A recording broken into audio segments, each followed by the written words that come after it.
ìràwọ̀ ayọ̀ láti máa yọ wá fẹ́ni tí jíǹgbé. Kò sí ìjì tí ó lè bòdì dán rẹ̀. Jésù ti gbà àwọn tó ti sọnù. Fún mi Bíbélì, ròyìn mímọ́ dídán.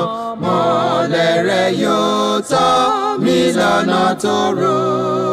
Ẹ̀kọ́ ìlérí òfin ìfẹ́ papọ̀. Kóru tó kọjá sọ́jà ìnípẹ̀kun. A kí yín káàbọ̀ sí ètò yín, ètò wa Jẹ́ kí Bíbélì sọ̀rọ̀. Ètò yìí tí ìjọ Kristi ní Oǹdó àti ìjọ Kristi ní gbogbo tí wọ́n ṣe olùgbọ̀wọ́ rẹ̀. Orúkọ tèmi ni Fasonu Victor, Ajihinrere Kristi. Ẹ jẹ́ ká gbàdúrà. Ọlọ́run mímọ́, a gbé yín ga, a yìn yín lógo torí pé ẹ̀yin ni Ọlọ́run wa. Ògo ni fún orúkọ yín títí láéláé. Ọlọ́run ẹ gbọ́ pẹ́ kẹgbà yín wa. Ọ̀rọ̀ yín tí yóò jáde lónìí, ẹ jẹ́ kó jáde pẹ̀lú ọwọ́ agbára. Ní orúkọ Jésù Kristi Olúwa wa, àmín. Lẹ́ẹ̀kan sí a dúpẹ́ lọ́wọ́ Ọlọ́run ẹlẹ́dàá wa fún oore rẹ̀, ìdásí, ìpamọ́, ìbùkún rẹ̀ lórí ayé wa. A fi ògo fún Ọlọ́run fún ohun gbogbo, nínú ohun gbogbo tó jẹ́ ire tí Ọlọ́run ṣe fún wa. A sì dúpẹ́ bákan náà fún àwọn tó ń wò wá nílé, fún ìtẹ́tísílẹ̀ wọn àti ìrànlọ́wọ́ wọn àti ìbùkún Ọlọ́run lórí ayé gbogbo wa. Ọlọ́run ẹ ṣeun lọ́pọ̀lọpọ̀, a gbé yín ga. Gẹ́gẹ́ bí a ti mọ̀ pé à ń tẹ̀síwájú nínú ìdánilẹ́kọ̀ọ́ nípa àwọn ẹ̀kọ́ tí a ti ń kọ́ bọ̀ láti bí ọ̀sẹ̀ méjì sẹ́yìn, èyí tó dá lé lórí Kristiẹni àti ìdámẹ́wàá. Ní ọ̀sẹ̀ tó kọjá lọ, a sọ̀rọ̀ nípa Kristiẹni àti ìdámẹ́wàá apá kejì. Lónìí, a fẹ́ sọ̀rọ̀ lórí Kristiẹni àti ìdámẹ́wàá apá kẹta. Nínú àwọn nǹkan wọ̀nyí tí a ti sọ sẹ́yìn nípa ìdámẹ́wàá, a sọ fún wa pé ìdámẹ́wàá ó jẹ́ òfin àti ìlànà tí Ọlọ́run gbé fún Mósè fún àwọn ọmọ Ísírẹ́lì. Ó dẹ̀ ní òfin tó rọ̀ mọ́ ìdámẹ́wàá èyí tí a ti kà sẹ́yìn nínú ìwé Deuteronomy orí ìkẹrìnlá ẹsẹ̀ kejìléníogún, ìwé Deuteronomy orí kẹrìndínlọ́gbọ̀n ẹsẹ̀ kejìlá sí ìkarùndínlógún, ìwé Lẹ́fẹ́tíkù orí kẹtàdínlọ́gbọ̀n 27, nígbà tá a kíyèsí ẹsẹ̀ ọgbọ̀n 30 sí ìkẹrìnlélọ́gbọ̀n 34, àti ìwé Númérì orí kejìdínlógún 18, nígbà tá a kíyèsí ẹsẹ̀ karùndínlọ́gbọ̀n 25. Gbogbo àwọn ẹsẹ̀ Bíbélì yìí ló ṣàlàyé fún wa ìdámẹ́wàá gẹ́gẹ́ bí a ti fún àwọn ọmọ Ísírẹ́lì bí òfin. Àwọn ènìyàn wa nílé, ẹ tún lọ wo àwọn ẹsẹ̀ Bíbélì yẹn lẹ́ẹ̀kan sí.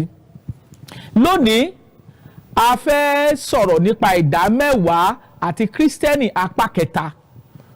Ní ọ̀sẹ̀ tó kọjá lọ, a sọ fún wa pé Ọlọ́run nínú àánú rẹ̀ ó ti fi òfin Kristi tàbí májẹ̀mú tí Kristi mú wá fún gbogbo ìran ènìyàn, ó ti fi dípò májẹ̀mú láéláé, èyí tí òfin ìdámẹ́wàá tó jẹ́ ọ̀kan nínú àwọn òfin tí a fi fún Ísírẹ́lì. Lónìí nínú apá kẹta, a fẹ́ wo ìkìlọ̀ tí Ọlọ́run kì wá nílọ̀ fún àwọn tí ó padà sínú òfin Mósè tàbí àwọn òfin mìíràn láti máa ṣe wọ́n. A fẹ́ wo ìkìlọ̀ tí a kì wá nílọ̀ nínú Bíbélì. Àkọ́kọ́, ẹ ká ṣí Bíbélì wá sí ìwé Gàlátíà orí kẹta. Kí ni ìwé Gàlátíà orí kẹta? Nígbà tá a kíyèsí ẹsẹ̀ kẹwàá sí ìkẹtàlá, kí ni Bíbélì kọ́ wa? Ẹ ká gbọ́ ohun tí Bíbélì wí. Gàlátíà orí kẹta ẹsẹ̀ kẹwàá sí ìkẹtàlá, kí l'Olúwa wí? Ó ní nítorí iye àwọn tí ń bẹ nípa iṣẹ́ òfin bẹ lábẹ́ ègún, nítorí tí a ti kọ pé ìfibú ni olúkúlùkù ẹni tí kò dúró nínú ohun gbogbo tí a kọ sínú ìwé òfin láti máa ṣe wọ́n. Ẹsẹ̀ kọkànlá, nítorí ó dáni lójú pé a kò dá ẹnikẹ́ni láre níwájú Ọlọ́run nípa iṣẹ́ òfin, nítorí pé olódodo yóò yè nípa ìgbàgbọ́. Ẹ wo ẹsẹ̀ 12. Òfin kì í ṣe ti ìgbàgbọ́, ṣùgbọ́n ẹni tí ń ṣe wọ́n yóò yè nípa wọn. Ẹ wo ẹsẹ̀ 13. Kristi ti rà wá padà kúrò lọ́wọ́ ègún òfin, ẹni tí a fi ṣe ègún fún wa, nítorí tí a ti kọ pé ìfibú ni olúkúlùkù ẹni tí a fi kọ́ sí orí igi. Ẹsẹ̀ Bíbélì sọ fún wa pé àwa tá a ti wà lábẹ́ oore ọ̀fẹ́ Ọlọ́run, tá a ti wà lábẹ́ ìdáǹdè àti ìràpadà Kristi, a kò gbọdọ̀ padà sínú òfin láti lọ máa ṣe wọ́n mọ́. Gbogbo tá a sọ ni pé òfin ìdámẹ́wàá èyí tí Ọlọ́run gbé fún Ísírẹ́lì láti tẹ̀lé òfin ni, òfin Mósè ni, ó sì lọ pẹ̀lú ègún. Ohun tí ìwé Gàlátíà orí 3 ẹsẹ̀ 10 fẹ́ ká mọ̀ ni. Ó ní nítorí pé iye àwọn tí ń bẹ nípa iṣẹ́ òfin ń bẹ lábẹ́ ègún. Kí nìdí tó fi jẹ́ pé àwọn tó wà lábẹ́ iṣẹ́ òfin wọ́n wà lábẹ́ ègún? Ìdí ẹ̀ ni pé òfin ìdámẹ́wàá àti àwọn òfin mìíràn a fi àwọn ọmọ Ísírẹ́lì gégùn tí wọn kò bá ní pa wọ́n mọ́. Àkíyèsí nínú ìwé Deuteronomy orí 28 nígbà tá a kíyèsí ẹsẹ̀ 14 sísàlẹ̀, òfin Mósè, ìlànà àti ohun gbogbo tó rọ̀ mọ́ òfin, ègún tẹ̀lé. Ọlọ́run fi ègún fún ẹni tí a fi fún, àwọn Ísírẹ́lì tá a fi fún tí wọn ò lè pamọ́. Eléyìí gbọ́dọ̀ yé wa dáradára. Nígbà sọ ni pé àwa tá a jẹ́ Kristiẹni, ìkìlọ̀ tọ́lọ́run kì wá nílọ̀ pé a kò gbọdọ̀ padà sí abẹ́ iṣẹ́ òfin mọ́, nítorí pé àwọn tó wà lábẹ́ iṣẹ́ òfin wọ́n wà lábẹ́ ègún. Eléyìí gbọdọ̀ yé wa. Èkejì, ìwé Gàlátíà orí 5 nígbà tá a kíyèsí ẹsẹ̀ 4, Bíbélì sọ fún wa pé a ti yà yín kúrò lọ́dọ̀ Kristi, ẹ̀yin tí à ń fẹ́ kí a dá yín láre nípa òfin, ẹ ti ṣubú kúrò nínú oore ọ̀fẹ́. Ó tá ń gbìyànjú láti sọ ni pé àwa tá a jẹ́ Kristiẹni a ò sí lábẹ́ iṣẹ́ òfin mọ́, nítorí pé Gàlátíà orí 5 ẹsẹ̀ 4 sọ pé ó ní a ti yà wá kúrò lọ́dọ̀ Kristi, àwa tí à ń fẹ́ kí a dá wa láre nípa iṣẹ́ òfin, a ti ṣubú kúrò nínú oore ọ̀fẹ́.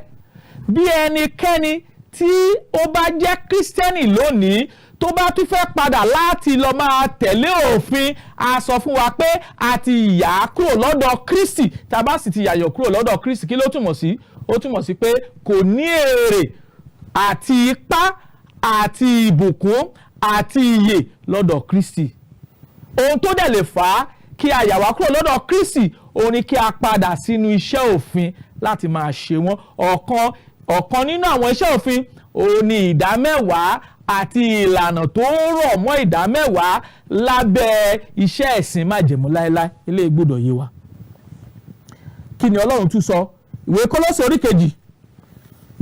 orí 2 nígbà tá a kíyèsí ẹsẹ̀ 14 sí 15, kí ni Olúwa wí?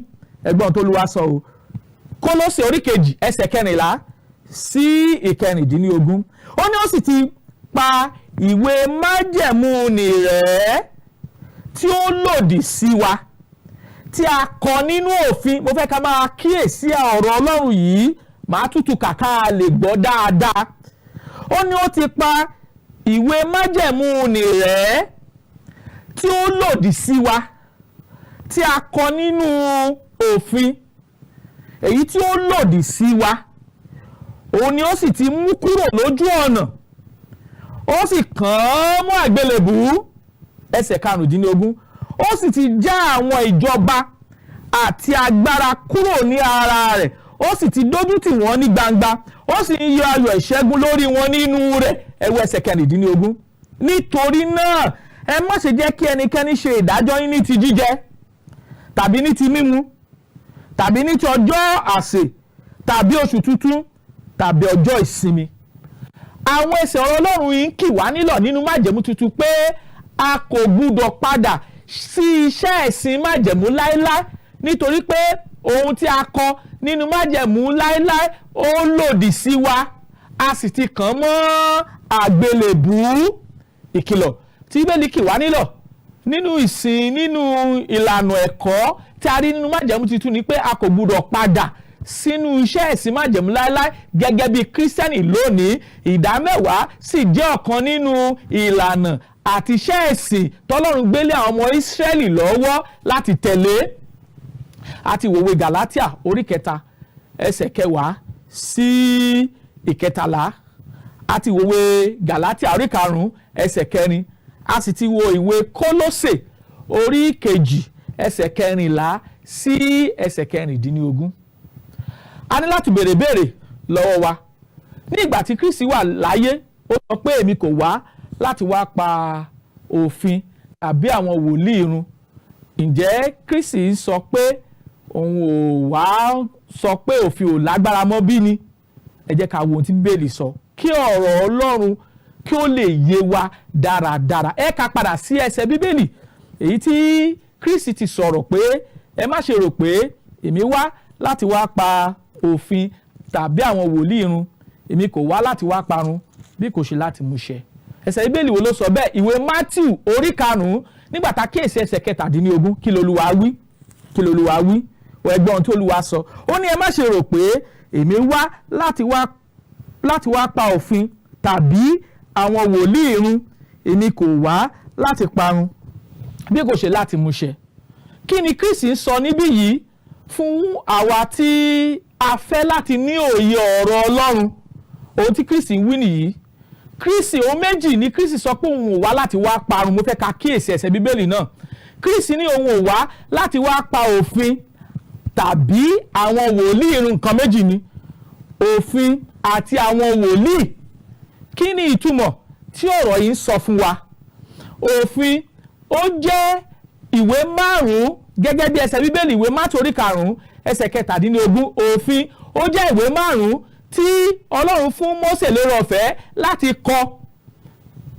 Ìwé Jẹ́nẹ́sísì, Ẹ́ksódù, Lẹ́fẹ́tíkù, Nọ́mbà àti Deuteronomy. Ìwé 5 tí ọ̀rọ̀ òfin yìí tí ó sọ nìyí. Ìwé àwọn wòlíì ńkọ́? Ó ní àwọn ìwé tí Ọlọ́run fún àwọn wòlíì lórí ọ̀fẹ́ láti kọ nípa òye àtìmọ̀ Ọlọ́run. Gbogbo ohun tí a sọ nípasẹ̀ Kristi nínú ìwé àwọn wòlíì, Kristi ní òun ò wá láti wá pa wọ́n run bí kò ṣe láti mú gbogbo àwọn àsọtẹ́lẹ̀ yẹn láti mú wọn ṣẹ. Ohun tí a sọ nínú òfin ìwé 5 tí Mósè kọ, òun ni Kristi sọ pé òun ò wá láti wá pa wọ́n run bí kò ṣe láti mú gbogbo rẹ̀ ṣẹ. Ohun tí Kristi ń sọ nìyí nínú ìwé Mátíù orí 5 nígbà tá kíyèsí ẹsẹ̀ 17. Báwo ǹjẹ́ Kristi mú gbogbo òfin, gbogbo àsọtẹ́lẹ̀ àti ọ̀rọ̀ tá a sọ nípa rẹ̀ nínú ìwé àwọn òfin, nínú ìwé àwọn wòlíì, ǹjẹ́ ó mú ṣẹ? Ìbéèrè tá gbọ́dọ̀ béèrè ní ìdáhùn ni pé ó mú wọn ṣẹ. Ẹ ká wo ẹsẹ̀ Bíbélì tí Kristi ti mú gbogbo àsọtẹ́lẹ̀ tàbí ọ̀rọ̀ tá a sọ nípa rẹ̀ nínú ìwé àwọn wòlíì àti nínú ìwé òfin. Ẹ ká wo ìwé Lúùkù orí 14 24 ká gbọ́ ohun tí Ọlọ́run wí. 24 kí a wo ẹsẹ̀, kí a wo 47 rẹ̀. Ẹ ká kíyèsí láti 44 kó lè yé wa. Ìwé Lúùkù orí 14 ẹsẹ̀ 40. Gbogbo tí Kristi sọ pé òun wá láti wá múṣẹ yẹn, àwọ̀ ẹsẹ̀ Bíbélì ó fẹsẹ̀ wa múlẹ̀ pé gbogbo tá a kọ nínú òfin, tá a kọ nínú àwọn wòlíì, òun ni Kristi ti múṣẹ. Ẹ gbọ́ ohun tó sọ. Ó ní ó sì wí fún wọn pé wọ̀nyí ni ọ̀rọ̀ tí mo sọ fún yín nígbà tí èmi wà pẹ̀lú yín, pé a kò lè ṣaláì má mú ohun gbogbo ṣẹ tí a ti kọ nínú ìwé òfin Mósè àti nínú ìwé àwọn wòlíì àti nínú sáàmù nípasẹ̀ mi. Mo fẹ́ ká kíyèsí ìwé Lúùkù orí 14 ẹsẹ̀ 40 44 pẹ̀lú ìwé Mátíù orí 5 ẹsẹ̀ 17. Ó ní ẹ má ṣe rò pé èmi wá láti wá pa òfin àtàwọn wòlíì run. Èmi kò wá láti wá parun bí kò ṣe láti múṣẹ. Ntaari nínú ìwé Mátíù orí 5 ẹsẹ̀ 17 nìyí.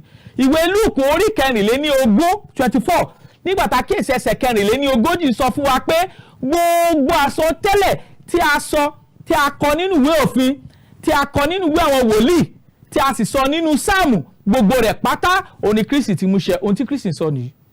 Kí ni àwọn àsọtẹ́lẹ̀ tá a sọ nínú ìwé òfin? Nínú ìwé Genesis orí kẹta ẹsẹ̀ 15 àsọtẹ́lẹ̀ nípa Kristi. Nínú ìwé Deuteronomy orí 18 ẹsẹ̀ 15 àsọtẹ́lẹ̀ nípa Kristi pé Mósè sọ pé Ọlọ́run yóò gbé wòlíì kan dìde láàárín yín. Gbogbo àwọn àsọtẹ́lẹ̀ yìí òní Jésù sọ pé òun ò wá láti wá parun bí kò ṣe láti mú wọn ṣẹ.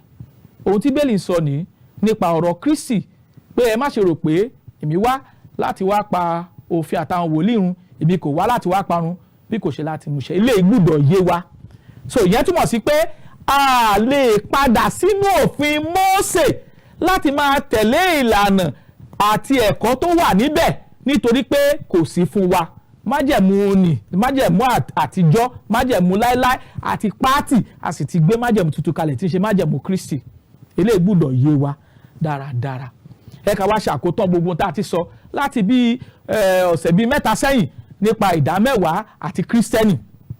Àkọ́kọ́ ni pé ìdámẹ́wàá ó jẹ́ òfin Mósè. Eléyìí gbọ́dọ̀ yé wa. Èkejì, òfin Mósè òun ni a ti kàn mọ́ àgbélébù ní ìgbà tí Kristi kú, tí a sì kú rẹ̀ tó sì jíǹde. Nígbà tí Kristi kú, gbogbo òfin agbára tí ń bẹ nínú òfin a ti kàn án mọ́ àgbélébù. Ìwé Kólósè orí 2 ẹsẹ̀ 14 sí ẹsẹ̀ 15 òun ló kọ́ wa bẹ́ẹ̀.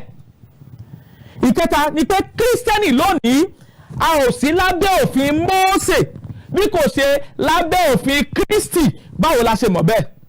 Ìwé Hébérù orí 1 ẹsẹ̀ 1 ó sọ fún wa níbẹ̀ pé Ọlọ́run ní ìgbà púpọ̀ àti onírúurú ọ̀nà ló fi ń bá wa sọ̀rọ̀ nípa àwọn bàbá nípasẹ̀ àwọn wòlíì, ṣùgbọ́n ní ìsinsìnyí ó ń bá wa sọ̀rọ̀ nípasẹ̀ ọmọ rẹ̀.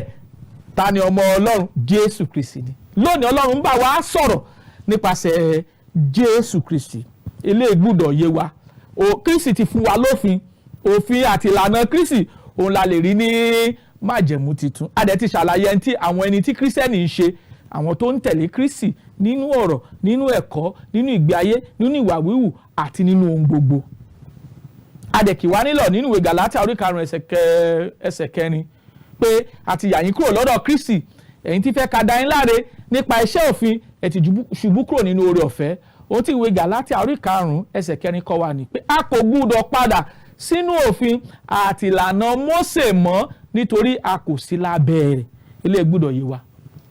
Òfin wa ni Ọlọ́run pa fún wa nínú májẹ̀mú tuntun nípasẹ̀ Kristi nípa bá ó ṣe máa ṣe ìdáwó nínú májẹ̀mú tuntun.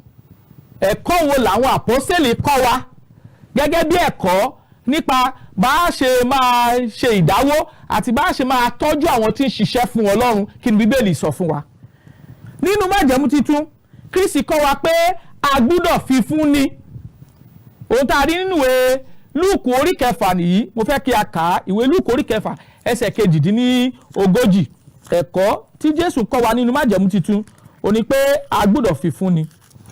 Ìwé Lúùkù orí 6 nígbà tá a kíyèsí ẹsẹ̀ 42 38 kí l'Olúwa wí? Ó ní ẹ fi fún ni, a ó fi fún yín òṣùwọ̀n dáradára, àkìmọ́lẹ̀ àti àmìpọ̀, àkúnwọ́sílẹ̀ ni a ó wọ̀n sí àyà yín, nítorí òṣùwọ̀n náà tí ẹ̀yin bá fi wọ̀n, òun náà la ó padà fi wọ̀n fún yín. Ẹ̀kọ́ tí Jésù Kristi Olúwa kọ́ wa nínú májẹ̀mú tuntun pé a gbọ́dọ̀ máa fi fún ni. Ọ̀rọ̀ yìí kan náà ni a rí nínú ìwé Kọ́ríńtì kínní, èyí tí Paul apostoli tó fi kọ́ ìjọ tó wà ní Kọ́ríńtì kínní orí 16 nígbà tá a kíyèsí ẹsẹ̀ kínní, kí ni Olúwa wí? Jẹ́ ká wo Bíbélì, ká wo ohun tí Bíbélì kọ́ wa nípa ìdáwó tá a rí nínú májẹ̀mú titun, tàbí bí a ó ṣe máa dáwó fún iṣẹ́ Ọlọ́run àti tẹ̀síwájú ìrere fún àwọn tí ń wàásù ọ̀rọ̀ mímọ́ Olúwa. Kọ́ríńtì kínní orí 16 ẹsẹ̀ 1 sí 2. Ó ní ǹjẹ́ ní ti ìdáwó fún àwọn ènìyàn mímọ́, bí mo ti fi àṣẹ fún àwọn ìjọ Gálátíà, bẹ́ẹ̀ gẹ́gẹ́ ni kí ẹ ṣe. Mo fẹ́ ká máa kíyèsí, ǹjẹ́ ní ti ìdáwó fún àwọn ènìyàn mímọ́, àwọn Kristiẹni, báwo làwọn Kristiẹni ṣe lè dáwọ́? Ohun tá a rí nìyí, ìlànà tá a rí nínú májẹ̀mú titun nìyí. Kọ́ríńtì kínní orí 16 ẹsẹ̀ kínní. Ǹjẹ́ ní ti ìdáwọ́ fún àwọn ènìyàn mímọ́, bí mo ti fi àṣẹ fún àwọn ìjọ Galatia, bẹ́ẹ̀ gẹ́gẹ́ ni kí ẹ ṣe. Kí l'Ọlọ́run ní kí wọ́n ṣe? Ẹ wo ẹsẹ̀ kejì. Ó ní ọjọ́ kìíní ọ̀sẹ̀, ọjọ́ tí Kristiẹni yóò péjọ láti dáwọ́, àti kọ síbẹ̀ fún wa ọjọ́ kìíní ọjọ́ ọ̀sẹ̀. Kí olúkúlùkù yín kí ó fi sínú ìṣúra lọ́dọ̀ ara rẹ̀ ní apá kan, gẹ́gẹ́ bí Ọlọ́run ti ṣe rere fún, kí ó má ṣe sí ìkójọ ní ìgbà tí mo bá dé. Àti kọ́ wa lẹ́kọ̀ọ́ pé bí àwọn ènìyàn mímọ́ tí a ń pè ní Kristiẹni, báwo náà ṣe lè dáwọ́? A sọ fún wa pé lọ́jọ́ kìíní ọjọ́ ọ̀sẹ̀, bí wọ́n bá kóra papọ̀ lára iṣẹ́ ìsìn wọn sí Ọlọ́run, ó ní kí wọ́n dáwọ́ fún ìtẹ̀síwájú iṣẹ́ ìyìnrere àti ìmúdúró àti ìmúdàgbàsókè ẹ̀kọ́ Kristi. Ohun tá a rí nínú májẹ̀mú titun ni. Ọ̀rẹ́ kan náà la rí nínú Kọ́ríńtì kejì, nígbà tá a kíyèsí orí 9, nígbà tá a wo ẹsẹ̀ 6 sí ẹsẹ̀ 7. Ẹ jẹ́ ká gbọ́n tí Ọlọ́run sọ fún wa níbẹ̀. Kọ́ríńtì kejì orí 9, nígbà tá a kíyèsí ẹsẹ̀ 6 sí 7. Kí l'Olúwa wí? Ó ní ṣùgbọ́n èyí ni mo wí pé ẹni tó bá fúrúgbìn kíhun ni yóò ká, ẹni tó bá fúrúgbìn púpọ̀ ni yóò ká.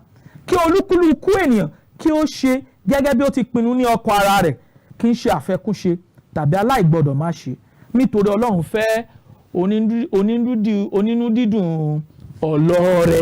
Ohun tá a rí nínú iṣẹ́ ìsìn májẹ̀mú titun nìyí fún àwọn Kristiẹni.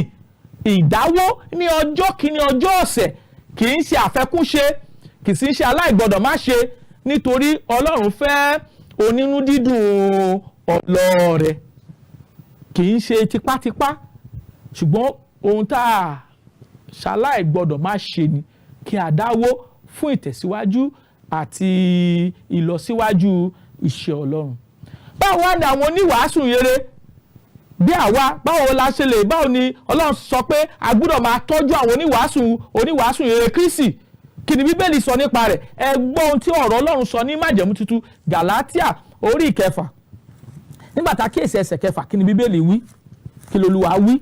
Ẹ gbọ́ ohun tó Olúwa sọ ní májẹ̀mú tuntun, Galatia orí 9 ẹsẹ̀ 6. Kí l'Ọlọ́run sọ? Ó ní ṣùgbọ́n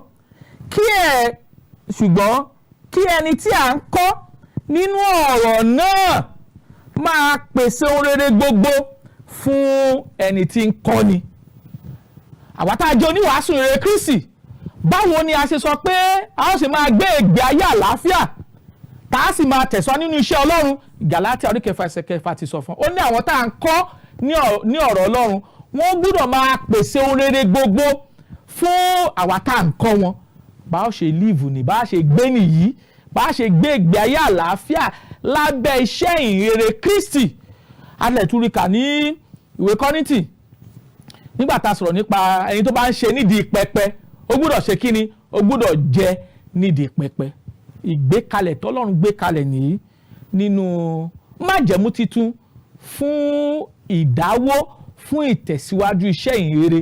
A ò kọ́ wa lẹ́kọ̀ọ́ ìdámẹ́wàá torí pé òfin Mósè ni a gbé kalẹ̀ fún ẹ̀yà kan tí ń ṣe ẹ̀yà Léfì, kí àwọn ẹ̀yà 11 kó máa dá ìdámẹ́wàá fún, gẹ́gẹ́ bí àlàyé tá a ti ṣe ní àwọn ọ̀sẹ̀ tó lọ. Ẹ ká wá wo àwọn ìlànà ìdáwọ́ nínú májẹ̀mú titun.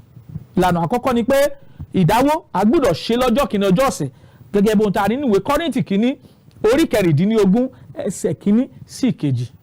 Ìkejì, a gbọ́dọ̀ ṣe pẹ̀lú ìpinnu nínú ọkàn ara wa, a sì gbọ́dọ̀ ṣe gẹ́gẹ́ bí Ọlọ́run bá ti ṣe rere fún wa. Ẹ̀ràn tí ẹni tó bá fúrúgbìn kíhún, bẹ́ẹ̀ ni sọ ma pé kíhún ni yóò ká. Bàbá dá owó fún iṣẹ́ ìhìnrere àti iṣẹ́ ìwàásù àti fáwọn tó ń ṣiṣẹ́ fún Ọlọ́run ní kíhún, bẹ́ẹ̀ náà la ó rí ìbùkún kíhún. Tàbá sì fúrúgbìn púpọ̀, Ọlọ́run sọ fún wa pé púpọ̀ ni a ó ká. A gbọ́dọ̀ ṣe tìdùnnú tayọ̀tayọ̀ nípa ìdáwó. A sọ fún wa pé àwọn ọmọ ọjọ́ wọ́n gbọ́dọ̀ máa bójútó àwọn oníwàásù wọn, àwọn tí ń kọ́ wọn lẹ́kọ̀ọ́, gẹ́gẹ́ bí tí ìwé Galatia orí 9 ẹsẹ̀ 6 kọ́ wa. A sì gbọ́dọ̀ ṣe ìdáwó pẹ̀lú ìrúbọ. Àwọn olóyìnbá sọ pé sacrificial giving. A gbọ́dọ̀ ṣe pé ẹ̀kọ́ tí Kristi kọ́ wa nìyí nínú májẹ̀mú titun nípa bá ó ṣe máa dáwó fún iṣẹ́ ìyìnrere kó lè máa tẹ̀síwájú, ṣùgbọ́n a ò kọ́ wa pé a gbọ́dọ̀ padà sínú òfin Mósè láti lọ máa dá ìdámẹ́wàá tàbí ká máa gba ìdámẹ́wàá lọ́wọ́ ẹnikẹ́ni. A ò rí ìlànà ẹ̀kọ́ bẹ́ẹ̀ nínú ìlànà ìsìn májẹ̀mú titun. Ilé gbọ́dọ̀ yé wa, ẹ̀yin ènìyàn wa nílé. Ọlọ́run ti wá là wá lójú nípa ẹ̀kọ́ ìdámẹ́wàá. A ti sọ pé Kristiẹni gẹ́gẹ́ bí ìlànà ẹ̀kọ́ tí Kristi kọ́ wa, a lè máa dá ìdámẹ́wàá, a sì lè máa gba ìdámẹ́wàá lọ́wọ́ ẹnikẹ́ni nítorí pé òfin ìdámẹ́wàá òfin Mósè ni. Ìwé Òwe orí kẹtàléníogún ẹsẹ̀ kẹtàléníogún Proverbs 23:23 ó ní ra òtítọ́ kí o má sì ṣe tà á. Mo ti Bíbélì sọ nìyí. Tó apá wá láṣẹ nínú májẹ̀mú titun pé kí a máa dáwó ní ọjọ́ kìíní ọjọ́ ọ̀sẹ̀ fún ìtẹ̀síwájú iṣẹ́ ìyìnrere àti fún àwọn tó ń ṣiṣẹ́ fún Ọlọ́run kí wọ́n lè máa tẹ̀síwájú láti máa tan ìmọ́lẹ̀ òtítọ́ ọ̀rọ̀ Ọlọ́run káàkiri gbogbo àgbáyé, kì í ṣe ìdámẹ́wàá. Àdúrà wa sí Ọlọ́run àti ẹ̀bẹ̀ wa sí Ọlọ́run ni pé Bíbélì sọ nínú ọ̀rọ̀ rẹ̀ ní ìwé Jòhánù orí ìkẹjọ nígbà tá a kíyèsí ẹsẹ̀ 22 ó ní ẹ̀yin yóò mọ òtítọ́, òtítọ́ yóò sì sọ yín di òmìnira. Ọlọ́run fẹ́ ká mọ òtítọ́ nípa ìdámẹ́wàá. Ọlọ́run sì fẹ́ ká mọ ẹni tí Kristiẹni ń ṣe. À ń tẹ̀lé Jésù Kristi ní ọ̀rọ̀, ní ẹ̀kọ́, ní ìwà wíwù, nínú ìṣe àti nínú ohun gbogbo. Òun lolùkọ́ wa. Ohun tó olùkọ́ wa bá kọ́ wa, òun la gbọ́dọ̀ tẹ̀lé. Ohun tó olùkọ́ wa bá wí, la gbọ́dọ̀ wí. Ohun tó olùkọ́ wa bá sọ, òun la gbọ́dọ̀ sọ. Àdúrà wa sí Ọlọ́run ni pé kí Ọlọ́run kó fi ẹ̀kọ́ òtítọ́ ni ọ̀rọ̀ Jésù Kristi àtẹ̀mí rẹ̀ kó fi fún wa láti máa tẹ̀síwájú nínú ìfẹ́ Ọlọ́run àti nínú mímọ̀ òtítọ́ ọ̀rọ̀ Ọlọ́run sí. Ẹ má ṣe jẹ́ ká gbàgbé o, ẹ̀yin yóò mọ òtítọ́, òtítọ́ yóò sì sọ yín di òmìnira. Àdúrà wa sí Ọlọ́run ni pé Olúwa yóò bùkún wa, yóò sì wà pẹ̀lú wa, yóò sì fi ẹ̀kọ́ ọ̀rọ̀ rẹ̀ yé wa síwájú àti síwájú sí lórúkọ Jésù Kristi Olúwa wa. Àmín. Bí ẹ bá fẹ́ láti béèrè ìbéèrè tàbí àdúrà, àwọn nọ́mbà tẹ́ ó pè sí nìyí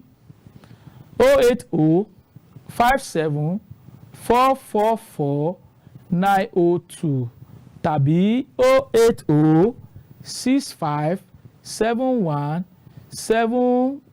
08065717023. Màá tuntun pè fún wa. Nọ́mbà tẹ́ ó pè wá sí nìyí tẹ́ bá ní ìbéèrè tàbí àdúrà, ẹ̀bẹ̀ àdúrà 08057444902 tàbí 08065717023. Ní ọjọ́ náà tá a tún fi re pàdé, má ṣe jẹ́ ká gbàgbé, ẹ̀yin yóò mọ òtítọ́, òtítọ́ yóò sì sọ yín di òmìnira. Olúwa yóò wà pẹ̀lú wa lórúkọ Jésù. Àmín. Fún mi ní Bíbélì ìràwọ̀ ayọ̀ láti máa yọ wá fẹ́ni tí jíǹgbé. Kò sí ìjì tí ó lè bòdì dán rẹ̀. Jésù ti gbà àwọn tó ti sọnù. Fún mi Bíbélì ìròyìn mímọ́ dídán. Mọ́lẹ̀ rẹ̀ yóò tọ́ mi lọ́nà tòrò.